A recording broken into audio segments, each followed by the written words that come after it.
नमो सिद्धाणं नमो आयर्याणं नमो वज्रायाणं नमो लोये सव्यसाभूरम्।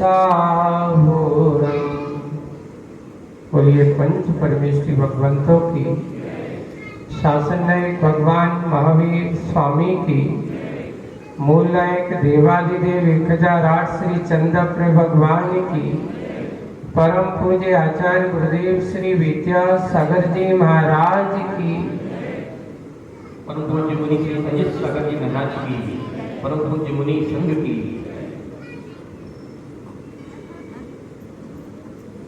कल मुखमाटी में उस कुंभकार की कहो को, शिल्पी की कहो, शुरुता के साथ साथ कार्य के शुभारंभ का मंगलाचरण किया और मंगलाचरण में उसने ओमकार से शुरुआत की और जब ओंकार का उसने नमन किया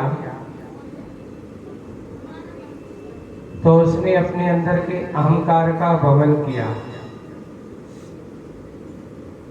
यानी सार्थ बात यही थी कि जब तक संसारी या हम सबका या कोई भी जीवात्मा ओंकार का नमन करना चाहता है तो सबसे पहले उसे अहम का वमन करना जरूरी है और अहम का वमन किए बिना ओंकार का नमन होना संभव नहीं है। अर्थात ओंकार से क्या, पंच परमेष्टि को नमन किया और वो कर्तव्य बुद्धि से युक्त हो गया। कर्तव्य बुद्धि से वो मुड़ गया।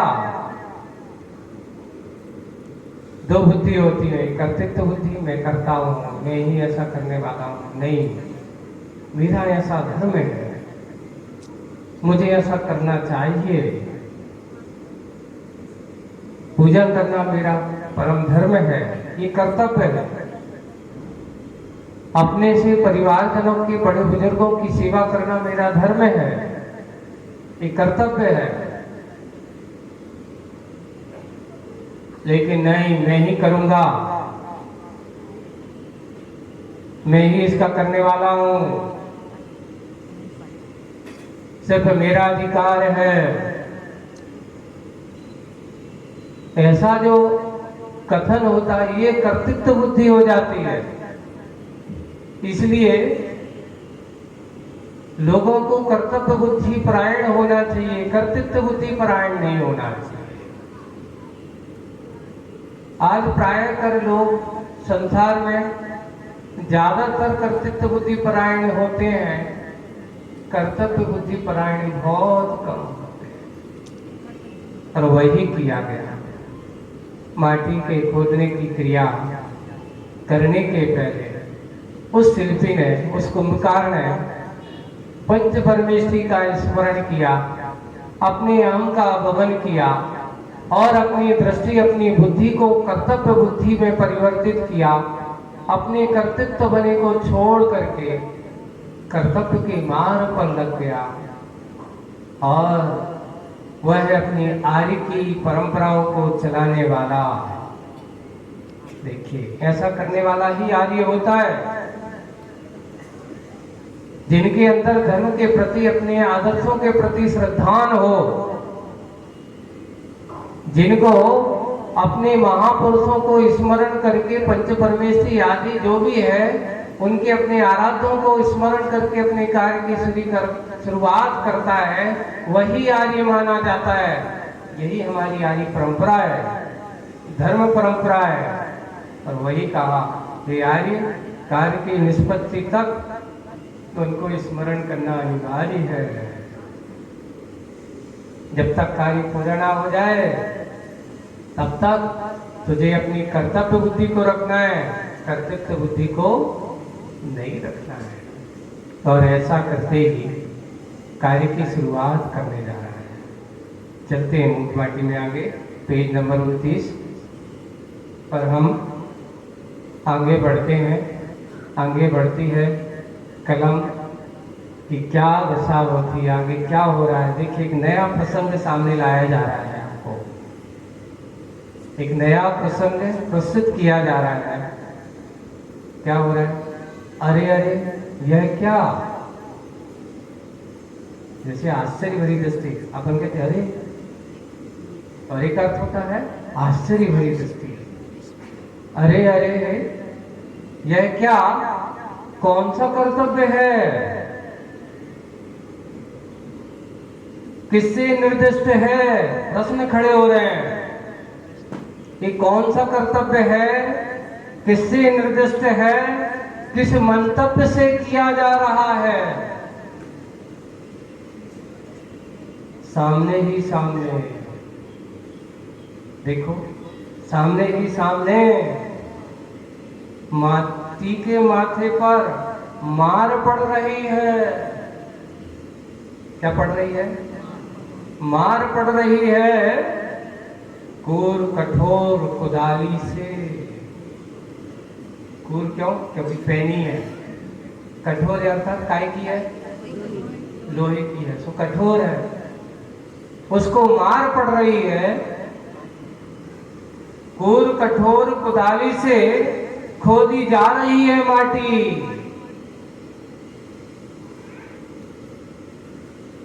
माटी की मृदुता में खोई जा रही है कुदाली।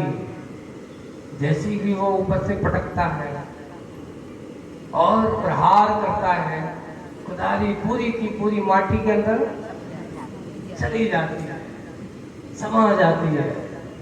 और जैसी मृदु माटी की मृदुता में खोई जा रही है कुदाली, क्या माटी की दया ने कुदाली की अदया बुलाई है? देखो माटी कितनी दया वाली, यहाँ माटी को दया कर और कुदाली को क्या कहा? क्रूर कठोर, है ना? कैसी है वो कुदाली? क्रूर है और कठोर है। जहाँ क्रूरता होगी, कठोरता होगी, वहां दया होगी? नहीं होगी। इसलिए यहाँ उपमा दी है। क्या अदया और दया नहीं, कुदाली की अदया बुलाई है। क्या अदया और दया के बीच घनिष्ठ मित्रता है? प्रश्न बनाए। देखिए आप उपमाटी में लिया, तरह तरह के मानस पटल पर देखने वाले के मन में प्रश्न खड़े हो रहे हैं। देखिए यहाँ पर कुंभकार अलग है, माटी अलग है, एक तीसरा व्यक्ति सोच रहा है। कौन सोच रहा है कि क्या हो रहा है? ये तीसरे व्यक्तित्व को देख करके यहाँ प्रसंग में देखो ये क्या हो रहा है कि उस कुंभकार के द्वारा ये कौन सा कर्तव्य है, किसने कहा, किससे निर्दिष्ट हो, किस मंतव्य से ये किया जा रहा है। सामने ही सामने माटी के माथे पर मार पड़ रही है क्रूर कुदाली से और खोदी जा रही है माटी। माटी की मृदुता खोई जा रही है कुदाली। क्या माटी की दया ने कुदाली की अदया को बुलाया है? क्या अदया और दया के बीच घनिष्ठ मित्रता है? हो सकती है। जहाँ क्रूरता होगी वहाँ दया हो सकती है? नहीं हो सकती। प्रश्न खड़ा कर रहा है, मित्रता है? यदि नहीं तो माटी के मुख से रुदन की आवाज क्यों नहीं आ रही? अगर मित्रता नहीं है तो उसको चिल्लाना चाहिए। इतनी पीड़ा पहुंचा रहा है, रुदन की आवाज क्यों नहीं आई? और माटी के मुख पर क्रोधन की साज क्यों नहीं आई? क्रोधन अर्थात गुस्सा, क्रोध की बिल्कुल क्रोध दिखाई, साज यानी श्रृंगार दिखना। जब कोई किसी कहता है तो किसी की बात बुरी लग जाए तो उसको गुस्सा आती तो उसका चेहरा तमतमाता कि नहीं? गुस्से में उसका चेहरे का रूप बिगड़ जाता है। तो तो उसके माटी के मुख पर कुंडल की साज क्यों नहीं छाई? क्या यह राजसत्ता का राज तो नहीं? क्या ये राजसत्ता का राज तो नहीं? लगता है कुछ अपवाद छोड़कर बाहरी क्रिया से भीतरी जिया से सही सही मुलाकात की नहीं जा सकती और गलत निर्णय ले जिया नहीं जा सकता। प्रश्न खड़ा कर रहा है वो कि लगता है राजसत्ता का कोई राज तो नहीं है, अर्थात कोई राजा के भय के कारण से, किसी के डर के कारण से वो चुपचाप सहन कर रही हो, उसने ऐसा सोचा। या किसी के अपवाद को छोड़ करके बाहरी क्रिया से भीतरी क्रिया से सही मुलाकात तो नहीं की जा सकती। तो बाहर की क्रिया बुरी हो और तुम कहो कि भीतर की क्रिया अच्छी चल रही है हमारी। एक कोई कहे महाराज बाहर मार चल रही हो है? और तुम कहो कि भीतर से वो अच्छा होगा है? तो व्यवहार में तो ऐसा नहीं हो सकता। पर उसने मन में ऐसा सोचा कोई अपवाद छोड़कर के बाहर से भीतरी जिया की सही सही मुलाकात की नहीं जा सकती, क्योंकि बाहर में जिया अच्छा हो तो भीतर की जिया अच्छी हो सकती है, और बाहर की जिया अच्छा नहीं है तो भीतर की जिया कैसे अच्छा होगा? नहीं हो सकता। ऐसा हो मन में अभी ये उसके विचार चल रहे हैं। कौन के? जो देख रहा है सामने, ये माटी के नहीं है अभी, ये कुंभकार के नहीं है, ये देखने वाले के। प्रायः क्या होता है, एक व्यक्ति पीड़ा में दुखी है, कष्ट से पीड़ित है, और कष्ट से पीड़ित है, और पीड़ित होने के बाद सामने वाला देख रहा है तो मालूम है कि बहुत दुखी है, उसको बहुत कष्ट है। सामने वाला और उसको पहुंच जाता है, अरे भैया हम जानत है तुम्हें कितना दुख है, बहुत दुख है, बहुत पीड़ा है, ना याद करे तो याद दिला देता है, उकसा देता है पीड़ा को। और कभी कभार पीड़ा तो है, कहीं ऐसा तो नहीं कि किसी के डर के कारण से यह पीड़ा को सहन कर रहा हो, कहीं इस माटी को कोई राज सत्ता का भय हो, कोई राजा का डर हो, इसलिए उस पीड़ा को सहन कर रहा है। ऐसा मन में विचार करता है। एक और दूसरी तरह से सोचते हैं, कुछ व्यक्ति ऐसे होते हैं विचारों में, महाराज हमें सब कुछ अच्छा लगता है, हम महाराज बन सकते हैं,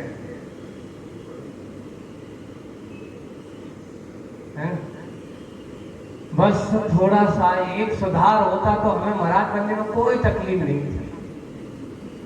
बोले कि क्या बन सकता है? बस एक केस नोट्स जो है, जो 2-3 महीने में जो करो जाते हैं, जो हमारी समझ में नहीं आएगी।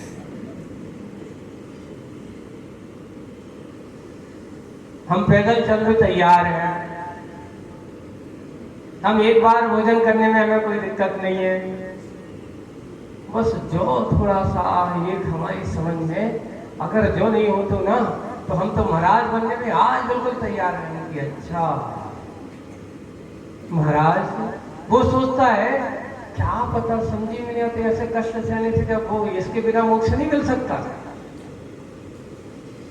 मैंने कहा भाई, आचार्य सियान की कहेंगे इसी मुखपाटी में कहा, देखो एक लोहे को सांचे में ढालना हो, एक आभूषण का रूप देना हो, एक नग के रूप में देखना हो, तो लोहा जब तक पिटता नहीं तब तक बनता नहीं।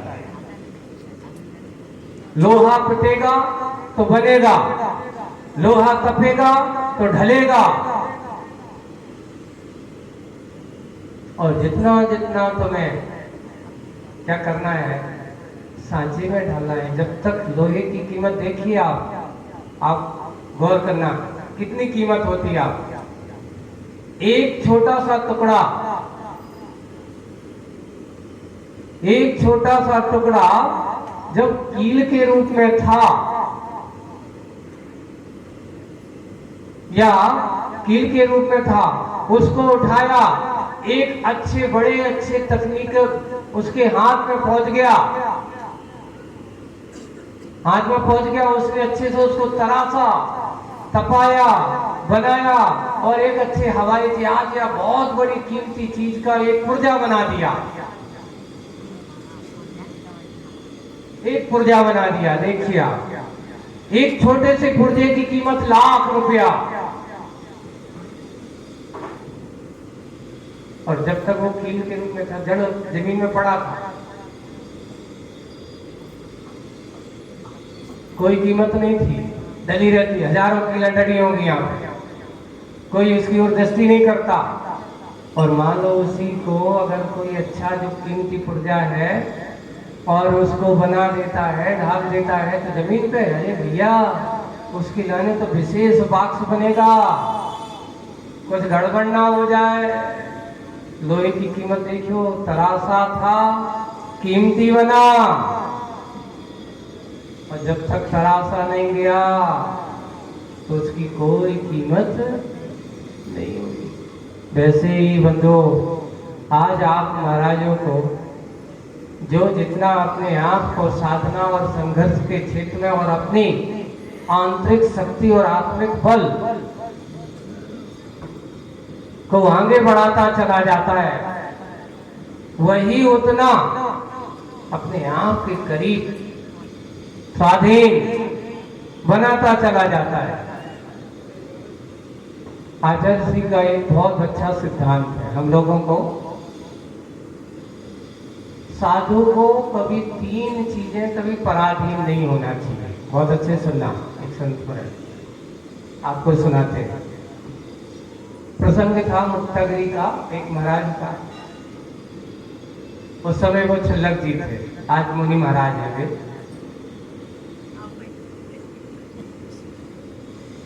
और हुआ ये कि केस लॉन्च करते, और केस लॉन्च करते समय अब कभी कभार उनके हाथ में थोड़ी सी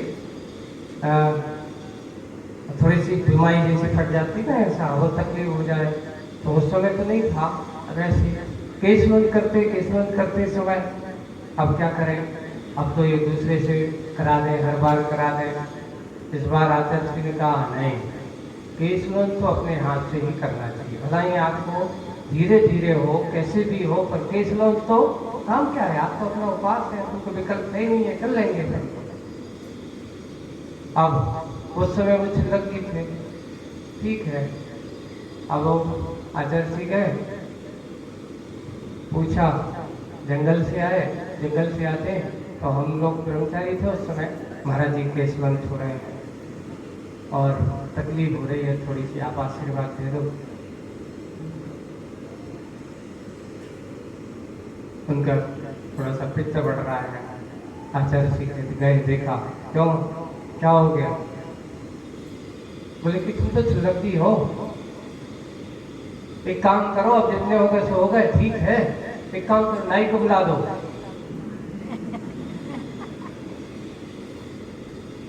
नहीं आचार्य जी, केस में उनको हाथ से तो करना है तो पर अपने हाथ से करो, दूसरों की अपेक्षा क्यों करते हो? नहीं है तो कहो, जल्दी जाओ, हमसे इशारों करते जाओ, पीछे होगा वहां, उसको बुला लो। रोज मंडन होते रहते हैं यहाँ तो बच्चों के।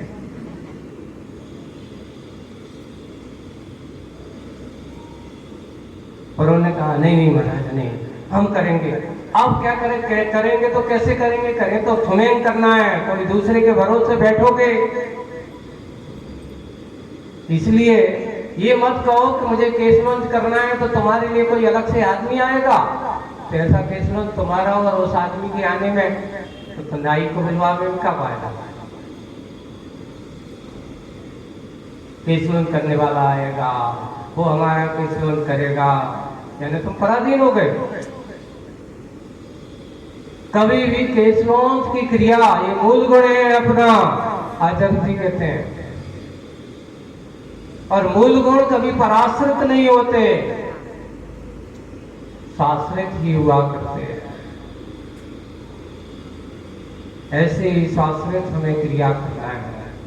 जब ऐसा कहा, उनके मन में आया अब कुछ नहीं, आज तो मैं अपने हाथ से करूंगा। एक महाराज के, महाराज तुम थोड़े से कुछ समय खड़े हो जाओ, पकड़ा पकड़ा के दो, फिर मैं देखो मैं करता हूँ। और देखते ही 1 घंटे के अंदर केसवन करके जोश आ गया आपके अंदर।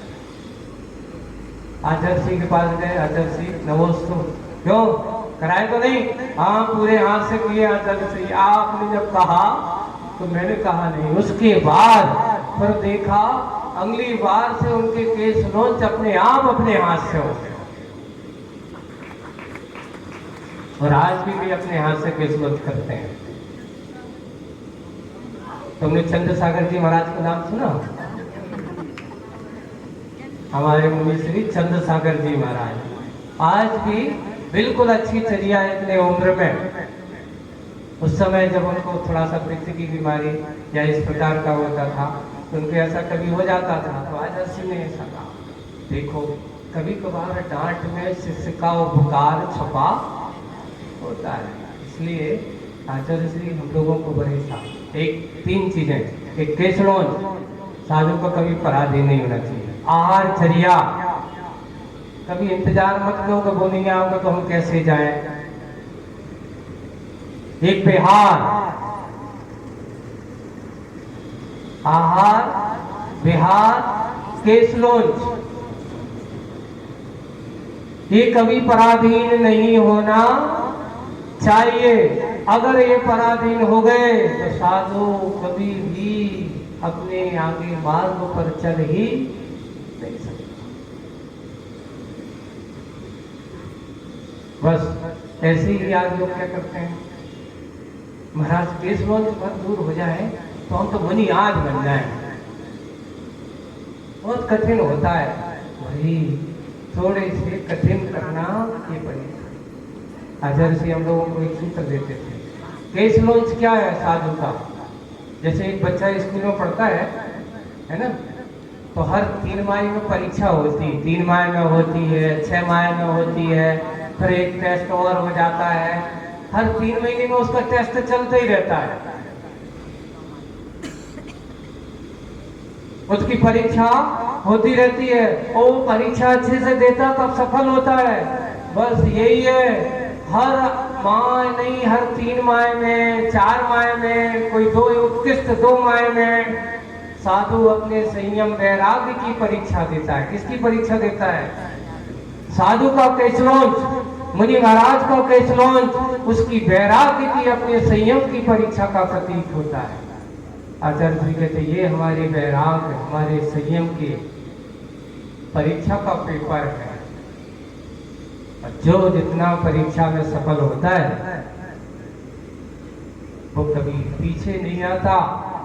इसलिए संघर्ष से कभी डरो मत, अपने हाथ से करोगे। और बात सही है, अपने हाथ से करने में उतनी पीड़ा नहीं होती जितने दूसरों के हाथ से करा देगा। मुझे तो अपनी अनुभूति करता हूं, मैं किसी दूसरे से नहीं कराता, और कोई करता है तो मुझे तो बहुत तकलीफ होती। मैं अपने हाथ से पूरा करूंगा। और वही वास्तविक रूप से संतुष्टि, और वास्तविक रूप से वही आचार्य श्री आज भी इतनी उम्र में भी कई बार, अभी कुंडलपुर में आप लोग देख रहे होंगे कि आचार्य श्री की तबीयत भी थोड़ी सी नरम गरम चल रही थी, और उन्होंने देखा कि कुछ भी हो जाए, समय आ गया है। आचार्य श्री को खूब निवेदन किया कि आचार्य जी इतने सारे महाराज हैं, अच्छे सब एक्सपर्ट हैं, हम लोग धीरे धीरे कर रहे हैं। उधर बैठ, पास में हाथ नहीं लगाने दिया। हम लोग वहां बैठे, सबको बाहर, सब बाहर जाओ। हम भी ये क्या जनता में बैठ गया, वहां तो सब महाराज नहीं, सब बाहर, कोई नहीं जाओ, क्योंकि यहाँ कौन रहेगा, कोई देखने वाला तो चाहिए। बोले तुम लोग बैठोगे तो छिड़ते हो। और इस क्रिया में हमें किसी की जरूरत नहीं है। और आज भी वही चर्या है। ये मत सोच लेना शरीर उम्र में बूढ़ा हो सकता है, पर आचार्य श्री मन से कभी बूढ़े नहीं है। उनके वैराग, उनका संयम, उनका आज भी चर्या वही है। लोग कहते हैं कि शरीर से बूढ़े हो जाने के कारण से आदमी का मन भी बूढ़ा हो जाता है, पर संयमी का जीवन यही होता है बंधुओं, वो कभी भी मन से बूढ़ा नहीं होता है, हमेशा जवान रहता है। आचार्य श्री हम लोगों को कई बार प्रसंग होता है ऐसे, तो देखो बूढ़ा भी अगर जवानों के बीच में रहे तो वो भी जवान तो माना जाता है। मैं बूढ़ा हो ही नहीं सकता कभी। कैसे एक बार नेवावर से 5 जनवरी की बात है, नहीं 8 जनवरी की बात, 98 हमारे इलक दीक्षा हुई। उसके इलक दीक्षा के बाद 3 दिन बाद मुक्तागिरी की ओर बिहार हुआ। मुक्तागिरी की ओर बिहार हुआ। और बिहार हुआ, बिहार हो जाने के बाद नेमावर से बिहार हुआ। पहले बताया कि अबगांव है, अबगांव के बाद वहां से 2 किलोमीटर है, वहां से हरदा नहीं जाने पड़ेगा, सीधे अपन तिमरली निकल जाएंगे। ऐसा रास्ता था, पगडंडी वाला रास्ता, हाँ नहर वाला रास्ता। अब हुआ ये कि शाम को निकले, बचा 1 घंटा है। अब उन्होंने कहा कि महाराज 3-4 किलोमीटर, एक आए नहीं महाराज 6-7 किलोमीटर है। अब ठंडी का समय था, दिसंबर का महीना, जनवरी का महीना है ना, अब ठंडी है, रात में गड़बड़ हो जाएगा। तो सब महाराज हम लोग भी अपने सोचा कि पगडंडी है, एक साथ तो आचार्य श्री के साथ चले जाए, तो ग्रुप 2-2, 3-3 लोग ऐसे चले, बहुत तेज चल रहे हैं।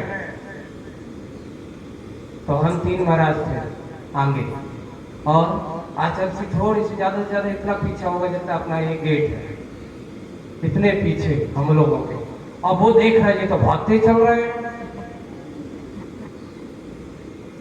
तो आचार्य जी ने देखा ये बहुत तेज चल रहे हैं, ऐसा चलते चलते आए और उन्होंने कहा आज देखते हैं कितने तेज चलते हैं, अपन भी कवर करते हैं। और कवर करते हुए हम ऐसे बाजू में से ऐसे कवर करते, हमसे धीरे से कहते क्या बुढ़ा समझ रखा है क्या? मैं आश्चर्य क्या बोले कि तुम लोग इतने तेज चल रहे थे। मैंने सोचा कि मैं भी आज कवर करके बता दूंगा, अभी मैं बूढ़ा नहीं हूं, मैं बूढ़ा हो ही नहीं सकता। ये जब उन्होंने ये कहा और सुन करके जब लगा, तो मैंने कहा आचार्य श्री आप ही तो कहते हो कि मैं तो कभी बूढ़ा हो ही नहीं सकता। बोले कि क्यों? इसलिए क्योंकि आप ही कहते हो कि जो जवानों के बीच में रहता वो कभी बूढ़ा हो ही नहीं सकता। बोले कि ये मैंने कहता था ज्ञान सागर जी महाराज का, क्योंकि उनके देख करके उनका उत्साह रहता है, उनके मन को देख करके अपने मन में भी। और बूढ़े के संग बैठो तो उनके भाव भी कैसी हो जाते, वो कहते हैं ऐसा है वैसा है वैसा है। नहीं, मन हमारा अच्छा होता है, तो पहले से ही मन, अरे ये चीज अच्छी नहीं है, जो नहीं होता तो कैसे चलते, हम तो सोच रहे हैं कि हम भी सब छोड़ देते, घर बार सब कुछ करो, तो केस लॉन्च कैसे होगा भैया? पहले करो तो विचार। यहाँ आओगे, सोचने वाला कभी मार्ग पर नहीं चलता, जो मार्ग पर चलता वो ये नहीं सोचता कि केस लॉन्च कैसे। विचार हमारा वही हो जो हमारे जीवन के विकास का वही है। लगता है माटी के इस प्रकार की पीड़ा दिख रहा है, माटी कैसे सहन कर रही है, चुपचाप क्यों बैठी है, उस खुदाली को जवाब क्यों नहीं दे रही है, उसकी इतनी तीखी कठोरपन को सहन करती जा रही है। ऐसे ही मन में कई लोग, कुछ करना धरना तो है नहीं है, और बैठ के सोचने में पैसा तो लगते नहीं है। ये बंधु, उत्साह बढ़ाना, साहस जुटाना ज्ञानी जनों का ही काम होता है, और किसी के उत्साह को गिरा देना, किसी को बन सके तो किसी के उत्साह को संवर्धन करो, बढ़ाओ, घबराओ। ये मार्ग पे ना जाने ऐसे कितने संघर्ष आएंगे। माटी के मन में श्रद्धान हो गया है कि मुझे अपना उन्नति करना है, मुझे विकास करना है, तो मुझे इस प्रकार के संघर्ष को सहन करना होगा, मुझे अपनी मंजिल को पाना है। तो मुझे ना जाने ऐसी कई कुदालियां पड़ेंगी, कई बार कुदालियों का सामना करना होगा, और मैं इन कुदालियों से डरने वाला नहीं हूं। ऐसी कितनी भी पड़ती रहे, पर मैं पीछे हटने वाली नहीं हूं। यही हुआ कि उसने बाहर वाला तो सोच रहा है, बाहर की क्रिया से, भीतरी जिया से सही सही मुलाकात की नहीं जा सकती। और बात सही है कि बाहर के परिणाम खराब हो और तुम कहो कि हमारे भीतर तो अच्छे हैं, तो बंधु ध्यान रखना, जब तक तुम्हारी बाहरी क्रिया अच्छी नहीं होगी तब तक तुम्हारी भीतर की क्रिया भी अच्छी होने वाली नहीं है। लोग आकर के कहने लगते, नहीं नहीं, हम बाहर से तो सदुपयोगी हैं, और बाहर से हैं ये कपड़े वपड़े तो बाहर से शरीर में लटके हुए हैं, कहाँ है ये? हम तो अच्छा लटके। तो फिर एक बार एक ऐसी प्रवचन चल रहे थे, एक ऐसे महाशय बैठे थे, मैं तो द्रव्य से आज भी सदुपयोगी हूँ, मुझे तो किसी प्रकार का कोई राग नहीं, कोई द्वेष नहीं। एक व्यक्ति उठा, उसने जाकर के उनके बटन खोलने लगा। ए क्या कर रहे हो? अरे भाई, आपको ये राग से मैं सोच रहा हूं तो सच्चे वितरागी बना रहा हूं।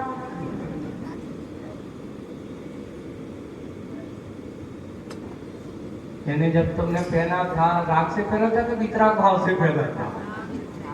अरे बिना राग के कपड़े पहने नहीं जाते। जैसे ही हाथ लगाए चिल्ला क्यों दिया? अभी तो वितरागी थे तुम, अभी तो बड़े अच्छी वितरागता के भाव। तो बंधु इसलिए कहा, बाहर की वितरागता भी अंतरंग की वितरागता का कारण है। अगर बाहर सरागता हो, तुम कहो कि मैं तो वितरागी हूं, तीन काल में संभव नहीं हो सकता।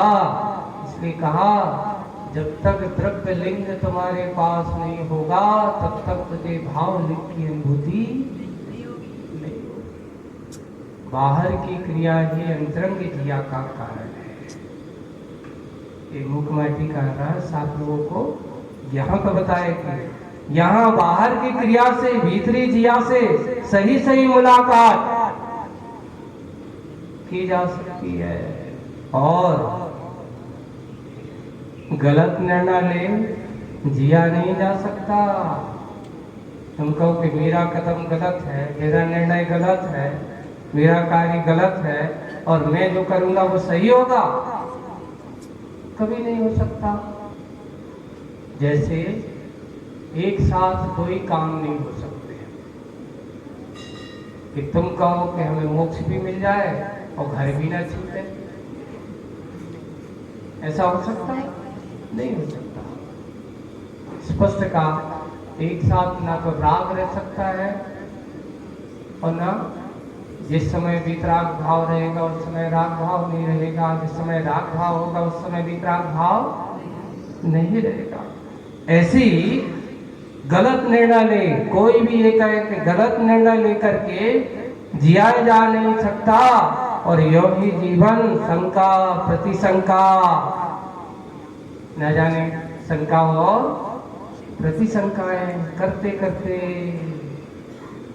ऐसा होगा कि नहीं। भरोसा रखो, गुरुजी ने कहा है तो ऐसा ही होगा, भगवान ने कहा है तो ऐसा ही होगा। भगवान की वाणी है, लोग आकर के कहे, कितना ही कहे, लोगों ने भविष्यवाणियां करना, प्रवचनकारों ने कहना चालू कर दिया। क्या चालू कर दिया? कि इस पंचम काल में मुनि नहीं होते? ऐसा कहना चालू कर दिया प्रवचनकारों ने। पर बंधु, उनको भगवान लगता है सम्यक दर्शन नहीं है, उनको सम्यक दर्शन नहीं है। अगर सच्चा सम्यक दर्शन होता, सच्चा सम्यक दर्शन होता तो भगवान की वाणी पर अश्रद्धान उनको, भगवान की वाणी कहते हैं कि इस पंचम काल के अंत तक, जब तक ये धर्म रहेगा तब तक एक मुनि महाराज, एक कारिका, एक श्रावक और एक श्राविका नियम से रहेंगे। तो ये भगवान की वाणी विपरीत हो गई। तुम कह रहे हो कि पंचम काल में मुनि नहीं होते, तो कुंद महाराज कौन से काल के थे? आचार्य जी कहते, भैया जिन कुंद की तुम बात करते हो वे कुंद महाराज भी चौथे काल में नहीं हुए। वो भी कौन से काल में हुए? इसी पंचम काल में ही हुए। और अगर हम ऐसा श्रद्धान बना करके चलेंगे, ऐसी बात करेंगे, तो लगता है हमें भगवान की वाणी पर सच्चा श्रद्धान नहीं है। आज भी इस काल में भी मुनिराजों का समावेश है। आज भी इस पंचम काल में भी, पंचम काल में मुनिराजों का समावेश होगा, है। जब तक मुनि महाराज है तब तक समझ लेना पंचम काल है। जिस दिन उन मुनिराजों के ऊपर अवसर होगा, उस पर लिखा है अंतिम कि जिस दिन ऐसा समय आ जाए, ऐसे राजा आ जाए कि मुनिराज से भी टैक्स मांगने लगे, उनके हाथ से उनका ग्रास भी लेने लगे, समझना उस दिन पंचम काल का अंतिम समय आ गया। अब पंचम काल नहीं है, षष्ठम काल लगने वाला है। अब धर्म का नाश होने वाला है। वह समय आ जाएगा, वह समय आ जाएगा। यहाँ गलत निर्णय लेंगे, निर्णय हमारे गलत हो जाएंगे, पाप का जिया नहीं जा सकता। योगी जीवन में शंका प्रतिशंका करता हुआ बलानुसार उत्तर देता है, अरुक अधुक आगे आगे चलता ही जा रहा है, स्वयं बिना अपने इसके बढ़ता ही चला जा रहा है स्वयं कि अब और क्या हुआ। इधर ऐसा शंका प्रतिशंका मन में, ऐसा उसके मन में हो रहा है, चला जा रहा है। इधर माटी की संवेदना, माटी के अंदर की अनुभूतियां क्या हो रही हैं, सुनो। इधर भोली माटी कुछ ना बोली, इधर भोली माटी कुछ ना बोली और बोरी में भरी जा रही है, बोरी में भरी जा रही है। बोरी के दोनों छोर बंद हैं, बीचों बीच मुख है और बीचों बीच दोनों ओर बोरी में भरी जा, दोनों छोर बंद हैं, बीचों बीच मुख है और सावरणा, सावरणा भरना। देखिए, सावरणा सावरणा, यहाँ एक सुंदर स्त्री की कल्पना की जा रही है। आपको आज देखिए, आचार्य जी का लक्षण शास्त्र, निमित्र शास्त्र जिसे अपन कहते हैं, एक सुंदर स्त्री की कल्पना उस माटी में की जा रही है। एक रूप का वर्णन किया जा रहा है, रूप दिया जा रहा है कि कौन कैसे, तो वहां कैसे है, सावरणा है, अच्छे वर्ण वाली, जिसका रूप बहुत कैसा है, अच्छा, सावरणा। और साभरणा, आभरण, आभरण अर्थात आभूषण आदि से युक्त, ऐसी सुंदर आभूषणों से युक्त, अच्छे सुंदर रूप वाली, सुंदर आभूषणों से युक्त लज्जा का अनुभव करती है। ऐसा लग रहा है उस बोरी के अंदर वो माटी की कल्पना कैसी की जा रही है, जैसे एक सुंदर रूप वाली, अच्छे आभूषणों से युक्त नारी अपनी लज्जा का अनुभव करती है। और कैसी लज्जा का अनुभव करती है? कल्पना, नव विवाहिता तनूधरा, नव विवाहिता तनूधरा घूंघट में से झांकती सी।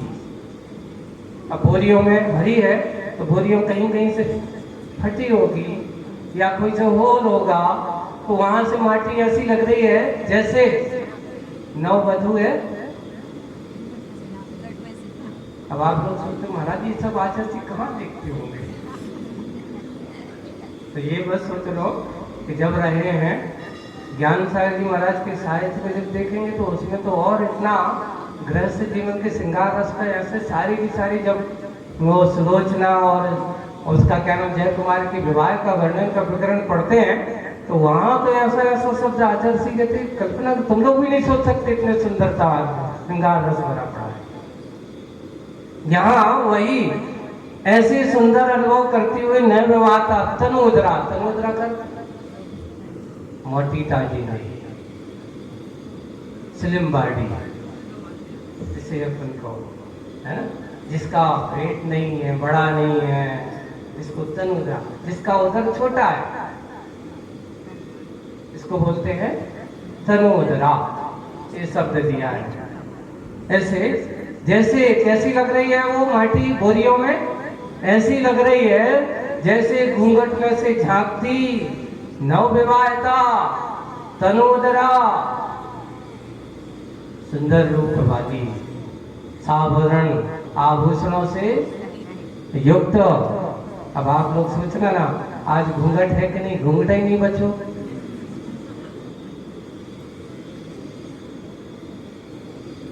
घूंघट बचा है तो बंधुओं ध्यान रखना, जहां जहां ऐसे गुरुओं का समागम है वहीं पर घूंघट बचा है। बाकी थोड़े से जहां इधर देखोगे आप जाओगे तो ना तो माँ का आंचल बचा है ना घूंघट बचा है। अब तो उन बच्चों की वे बचपन की यादें उनको मिलती नहीं है। छोटे छोटे बच्चों को देखते हैं वो माता की गोद, जब उनको कभी नींद आ जाती है तो कुछ नहीं होता तो माँ अपनी गोद में बिठा करके उस छोटे नन्हे से बालक को, अब कुछ नहीं है तो अपने आंचल में बिठा करके सुला देती है। वे आज के समय में कौन सी जमाने में आ गए तुम सब? अब तो महाराज काम फुर्सत है नहीं है, नौकर चाकर लगे हैं, वे स्वार्थ रहते हैं, वे कहाँ का करते हैं। कितना भी हो, जो अनुभूति जो संस्कार माँ के पास बैठ कर के बच्चे को हो सकता है वो दासियों और नौकरों चाकरों से नहीं हो सकता। वो संस्कार जो माँ के पास बैठ करके उस बच्चे को मिल सकता है वो कहीं और नहीं मिल सकता।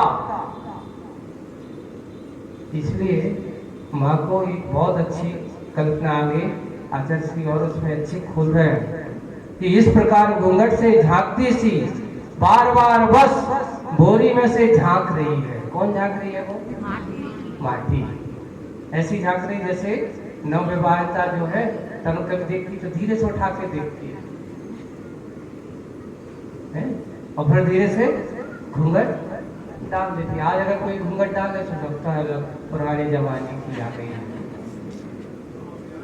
घूंघट डालने तो आज के लोगों को अच्छा लगता ही नहीं है। पहले अगर कनक से वो घूंघट उभर जाए तो आंखें तक आ जाती थी। लोग क्या देखते नहीं हो, बड़ों की मर्यादा नहीं रखती हो, ऐसा ये बात है। जो पुरानी जो उनकी सासें हुई है ना, जो बड़े बुजुर्गों के साथ रहे उनसे पूछो उनको कैसा रहता है। अब नईयों से आज कह के देखो तो तुम कहे ये ज्यादा है तो तुम जाओ, जैसे ऐसा नहीं चलेगा। हाँ, तो यहाँ पर वो बोरी में से बार बार झांक रही है। कौन झांक रही है? माटी भोली। आगे देखिए, सती को भी यति को भी प्यारी है। ये परंपरा ऐसी घूंघट डालने की परंपरा किसको प्यारी है? सती शीलवंती नारियों को भी प्यारी है। जो सती नहीं है, शीलवंती नहीं है, जिन्हें लाज मर्यादा का ज्ञान नहीं है, भान नहीं है, उनको घूंघट अच्छा नहीं, उनको अच्छा घूंघट की परंपरा ये किसको? सतियों को, यतियों को प्यारी है। यही प्राचीन परिपाटी है। कब की है? आज की नहीं है, ये हमारी भारत की प्राचीन परिपाटी है। इसके सामने बंधन भी रहता विरहित शीला, नूतन नवीना, इस युग की जीवन लीला कीमत कम पाई।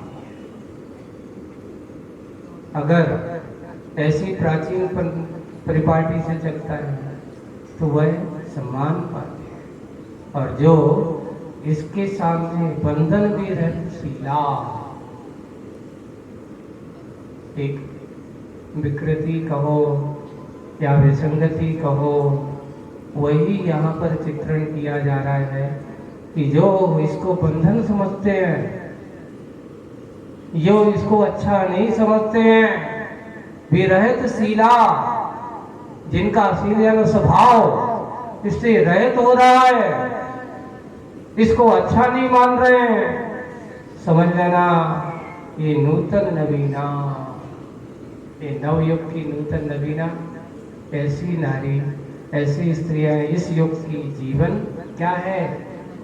ये तो इस पंचम काल की बलिहारी है, लीला है।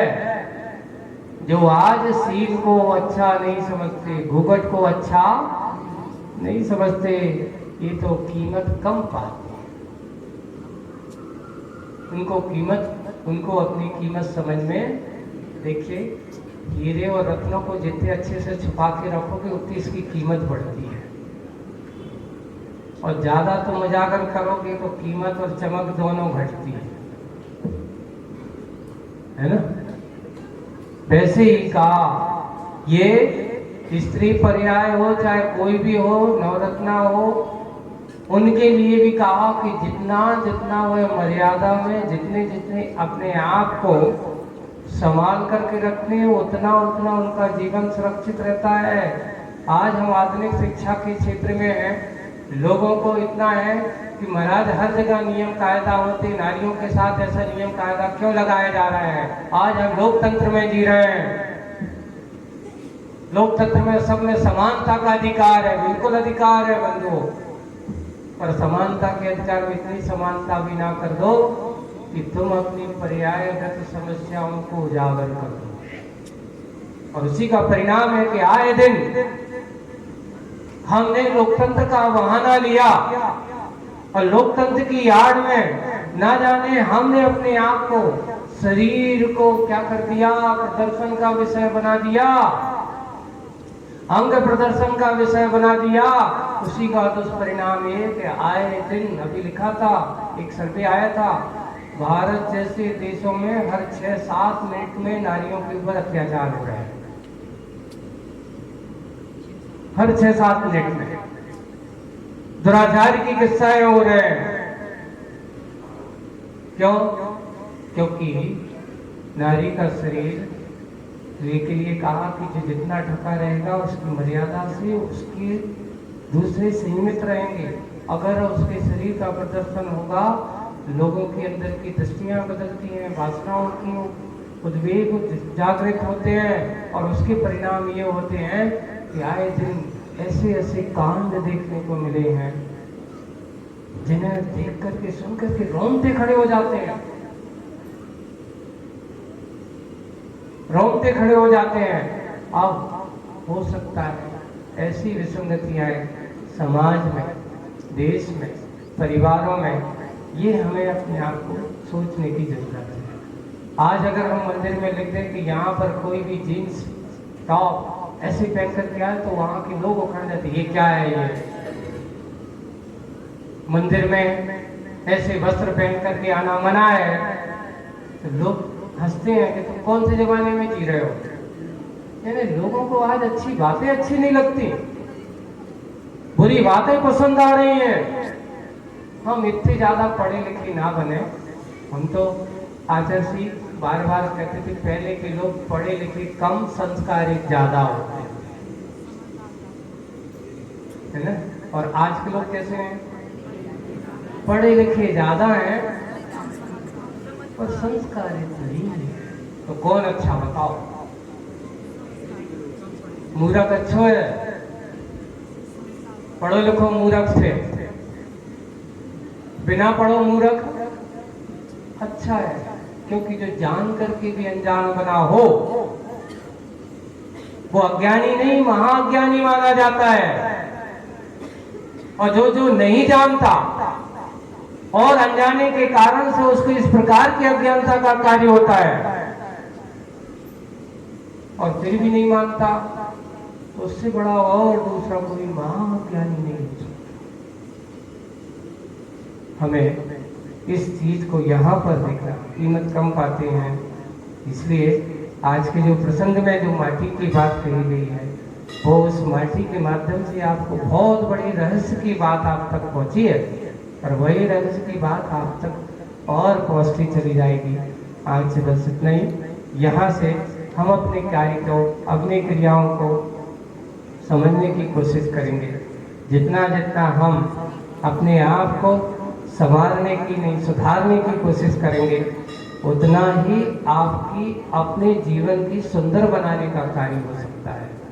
माटी को निमित्त बना करके आचार्य भगवान ने आज हमें बहुत बड़े संदेश दिए गए हैं। ये मुख माटी समय सार से कम नहीं है और श्राप का चार से भी कम नहीं है। इसमें श्राप का चार और समय सार सब कुछ नजर आएगा। समय समय पर देखते जाइए। आज बस इतना ही। बोलिए परम पूज्य आचार्य गुरुवर श्री विजय सागर जी।